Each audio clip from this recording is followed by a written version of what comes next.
Hello everyone, exam review में आपका स्वागत है। टेक्निकल असिस्टेंट की और लेबोरेटरी असिस्टेंट की आईसीएमआर इतनी Indian Council of Medical Research में वैकेंसी निकली थी और NIRT National Institute for Research in Tuberculosis में ठीक है वैकेंसी निकली थी। उसके रिगार्डिंग में ये फॉर्म फिलिंग की पूरी वीडियो है। तो ठीक है, वन बाई वन स्टेप पे देखेंगे। पहले मैं वैकेंसी के बारे में थोड़ा बता दूं। देखो, इसमें जो कुल 60 वैकेंसी निकली थी टेक्निकल असिस्टेंट की और लेबोरेटरी ट्रेनिंग की निकली 13। 60 में इसमें मल्टीपल पोस्ट है, मल्टीपल क्वालिफिकेशन है, तो आपकी जो एडेड क्वालिफिकेशन है आप उसको देख लीजिएगा। मैं आपको बता दूं, जैसे कि एक्सरे टेक्नीशियन वगैरह, ठीक है, फार्मेसी और नर्सिंग का कुछ इसमें मांगे गए हैं, तो वो आप देख लीजिएगा कि आपकी क्वालिफिकेशन में आता है या नहीं। ठीक है, अब चलिए शुरू करते हैं। पहले वन बाई वन स्टेप आपको बता दूं। सबसे पहले आपको करना है, मैं जो लिंक दे दूंगा उस पर जाएंगे तो आप इस पेज पे पहुंच जाएंगे। आपको यहाँ पे सबसे पहले अपने आप को रजिस्टर करना है, तब फिर आप आगे प्रोसेस कर पाएंगे। सबसे पहले राइट कॉर्नर में जाके ये ऊपर रजिस्टर का बटन दिया है, इस पर रजिस्टर करना है आपको। मैं आपको दिखाता हूँ। ठीक है, रजिस्टर करना है। रजिस्टर पे जैसे ही आप टैप करेंगे वैसे ही आप नेक्स्ट पेज पे खुल जाएंगे। आपको यहाँ पे कुल ये छह स्टेप पूरे करने हैं, तब आपका फॉर्म कंप्लीट होगा। ठीक है, यहाँ पे आप अपनी mail ID, mobile number, name और नेशनलिटी भर के और कैप्चा कोड भर के रजिस्टर हो जाना है। जैसे ही आप रजिस्टर हो जाएंगे, ये सब चारों डिटेल भर देंगे, फिर उसके बाद आपकी मेल आईडी पे वेरिफिकेशन का लिंक जाएगा। ठीक है, उसमें लिख के आएगा, जैसे ये मेल भेजा गया तो यहाँ पे लिख के आएगा, आप यहाँ पे आपका रजिस्टर्ड मेल पे सक्सेसफुली भेज दिया गया, आप उसको वेरीफाई कर लें। ठीक है, जैसे ही आप उस पर जाएंगे तो यहाँ पे क्लिक हियर टू वेरीफाई का ऑप्शन दिया गया है, बस उस पर क्लिक कर देना। आपका ईमेल आईडी वेरीफाई हो जाएगी। फिर आपका मोबाइल नंबर पे जाएगा। ठीक है, रिडायरेक्ट होके आप होम पेज पे ही आ जाएंगे। फिर मोबाइल नंबर पे जाएगा ओटीपी जनरेट करने के लिए। ठीक है, ओटीपी जाएगा आपका अपना, जैसे कि यहाँ पे मोबाइल नंबर भरा ही होगा पहले से, यहाँ पे बस ओटीपी भरना है और कैप्चा कोड भरना है। और सॉरी रे रजिस्टर्ड मोबाइल नंबर आपको भरना है, फिर कैप्चा कोड भरना है और फिर जनरेट ओटीपी पे कर देना है, या मे बी ये भरा हुआ ही आएगा आपको। ठीक है, जैसे जैसे ही आप जनरेट ओटीपी पे करेंगे वैसे ही आपके ओटीपी आपके मोबाइल नंबर पे चला जाएगा। यहाँ पे लिख के आएगा स्क्रीन पे कि योर मोबाइल मतलब पास मोबाइल नंबर इज वेरीफाइड। ठीक है, यहाँ पे बस जैसे ही आप आ जाएगा, यहाँ पे बस ओटीपी डाल देना है। अब ये होम पेज पे ही होगा आपका। ठीक, ओटीपी डाल देना है और फिर यहाँ पे अपना पासवर्ड नया क्रिएट कर लेना है, जो भी आप अपना चाहें इससे बना सकते हैं। ये कुछ कंडीशन दी गई हैं, इनको देख लीजिए, इनको फॉलो अप करके ही होगा। फिर कैप्चा कोड डाल के सबमिट कर देना है। फिर जैसे यहाँ पे लिख के आ जाएगा your mobile number is verified and password code भी सबमिट एंड अपडेट इसको। अब सीधे हमें जैसे कि लॉगिन वाले पेज पे जाना है। तो यहाँ पे अपनी जो मेल आईडी होगी वो हमारा यूजर आईडी होगा, है ना, और जो हमने अभी पासवर्ड क्रिएट किया है ना, ओटीपी के अलावा जो पासवर्ड क्रिएट किया है ना, वो हमें भरना है और बस यहाँ पे कैप्चा कोड डाल के लॉगिन हो जाना है। जैसे ही आप लॉगिन होंगे वैसे ही नेक्स्ट पेज पहुंच जाएंगे। अब इसमें हमें क्या सेलेक्ट करना है कि किस ऑर्गेनाइजेशन में वैकेंसी निकली है। हमने जो दी थी, जो हमारी वैकेंसी निकली वो एनआईआरटी में है। हमें बस इसके इस टैब पे क्लिक कर देना। जैसे ही इस टैब पे हम क्लिक करेंगे वैसे ही हमारी जो वैकेंसी कुछ इस तरीके से पॉपअप हो जाएंगी। मैं आपको बता दूं, ये कुछ इस तरीके की वैकेंसी है ना, ये आपकी निकली हुई है ना, और भी निकली हुई है। मैं आपको दिखा दे रहा हूँ, एक सेकेंड। नहीं, इसमें नहीं दिखा पाऊंगा, एक सेकेंड।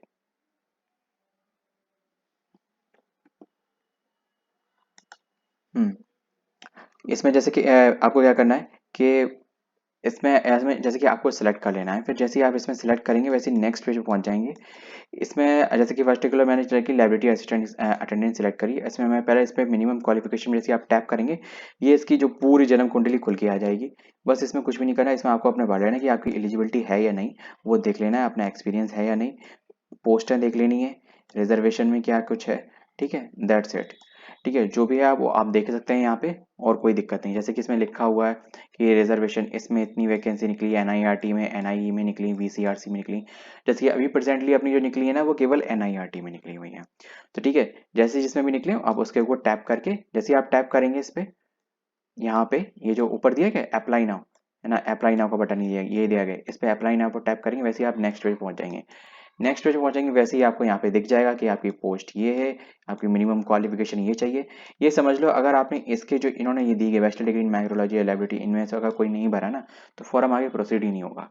ठीक है, एक यहाँ पे बस आपको टिक कर देना, टिक करके प्रोसीड कर देना। जैसे ही आप प्रोसीड कर देंगे, है ना, टिक करके प्रोसीड करने वैसे नेक्स्ट पेज आपको खुल के आएगा। इसमें पर्सनल इन्फॉर्मेशन आपको भरनी है। आपकी रजिस्टर्ड मेल आईडी और मोबाइल नंबर ये भरा ही होगा। अपना आधार कार्ड, अल्टरनेटिव मोबाइल नंबर भरना ही भरना है।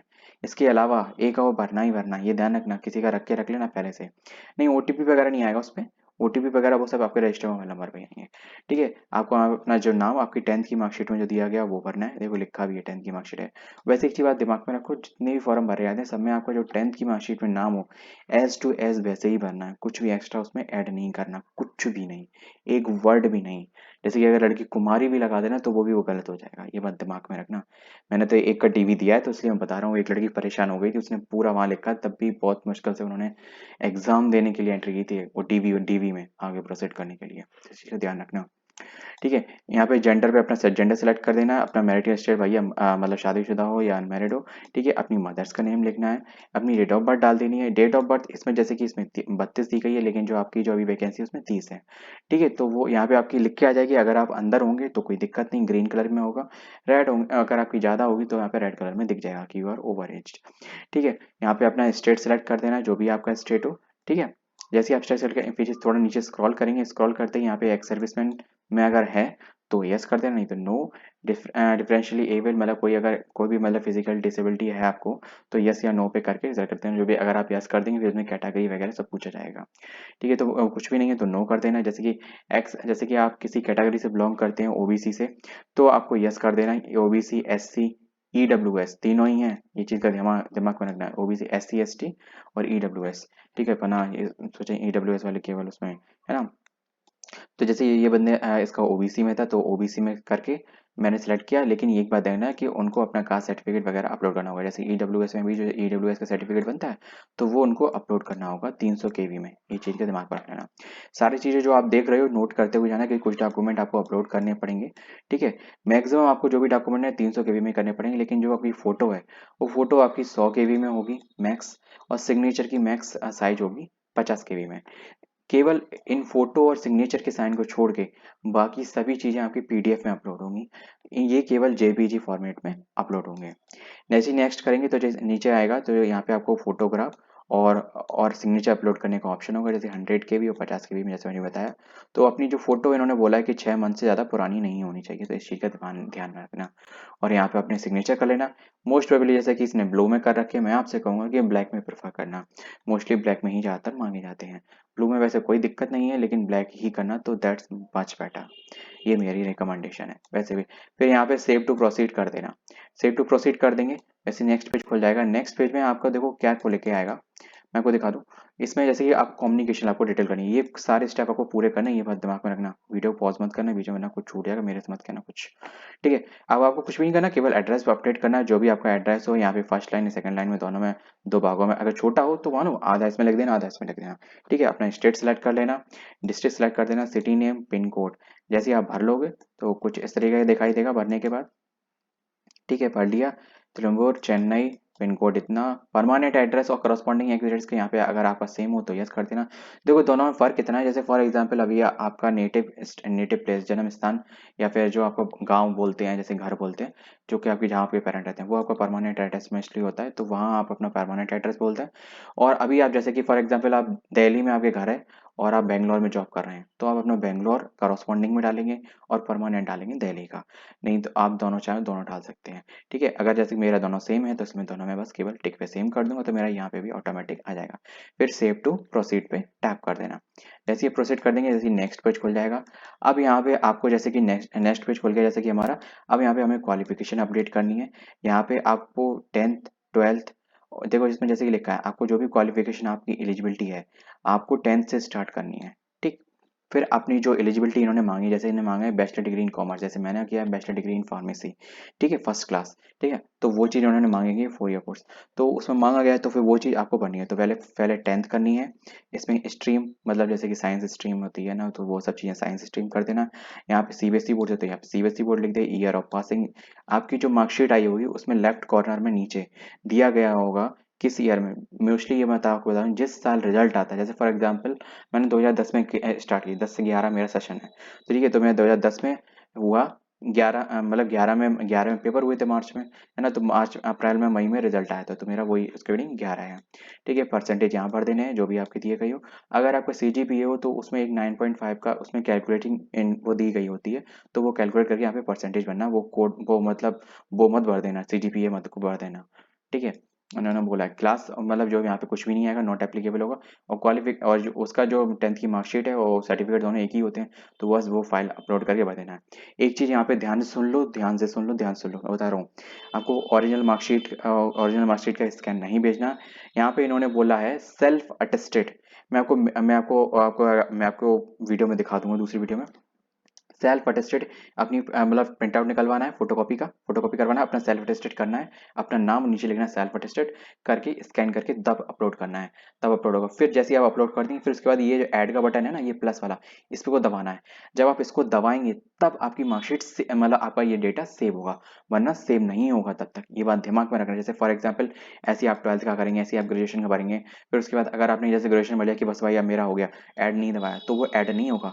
जब आप ऐड कर लेंगे तो यहाँ नीचे आपको ये तीनों चीजें आपकी दिखाई देंगी, 10th की, 12th और ग्रेजुएशन, तीनों की डिटेल सब दिखाई देगी। जैसे ही आप ऐड कर लेंगे तो वैसे नीचे सब कुछ सबमिट मतलब दिखा देगा, वैसे ही करके नेक्स्ट टू प्रोसेस कर देना है ना। नेक्स्ट प्रोसीड कर देंगे तो आपको फिर आप कुछ भी नहीं अपडेट करना, केवल यही डॉक्यूमेंट। और देखो और ध्यान रखना, सारे डॉक्यूमेंट आपको 300 KB में करने हैं और PDF फॉर्मेट में करना है, एक बात दिमाग में रखना।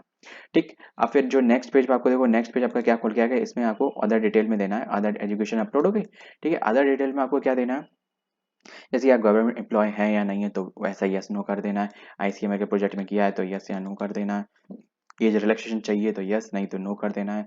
ठीक है, अगर आपको कुछ वेटेज वगैरह हो, जैसे कि आपने कहीं एसेंशियल क्वालिफिकेशन और लैब फील्ड एक्सपीरियंस फील्ड हो आपका, तो उसमें यस कर देना है। तो फिर मतलब आपको बताना पड़ेगा कि कहाँ क्या एक्सपीरियंस है, तो भरना पड़ेगा आपको। ठीक है, एक्सपीरियंस वाला अगर आपके पास ऑप्शन हो तो मतलब एक्सपीरियंस ऑप्शन होता है, अगर आपको पास हो तो आप उसको जरूर भरें, मैं आपको बता दे रहा। ठीक है, यहाँ पे एक्सपीरियंस का ऑप्शन होता है ये। ठीक है, यहाँ पे आपको जो भी आपका एक्सपीरियंस, जैसे कि आपका नेम ऑफ एम्प्लॉय, ज्वाइनिंग वगैरह, date of living, nature of work क्या है आपका, सैलरी कितनी थी, और जो भी आपका एक्सपीरियंस सर्टिफिकेट है वो यहाँ अपलोड करके 300 KB में अपलोड करके ऐड कर देना। ठीक है, ये नेक्स्ट पेज खुल जाएगा एजुकेशन क्वालिफिकेशन के बाद वाला। ठीक, अब नेक्स्ट चलते हैं। हमने ये कर लिया, ये अदर डिटेल्स भी हमने भर ली। फिर हम जाएंगे नेक्स्ट पेज पे जो कि इंस्टीट्यूट प्रेफरेंस है। देखो इसमें जैसे ही मैंने स्टार्टिंग में आपको बताया था कि जैसे 3 तरीके उसमें दिखा रहे थे इंस्टीट्यूट में निकली, अभी जो निकली है NIRT में निकली है। जैसे कि यहाँ पे बस टैब पे आप सेलेक्ट करेंगे तो उसमें NIRT दिखेगा, और बस उसको सिलेक्ट कर लें, एक ही है ऑप्शन।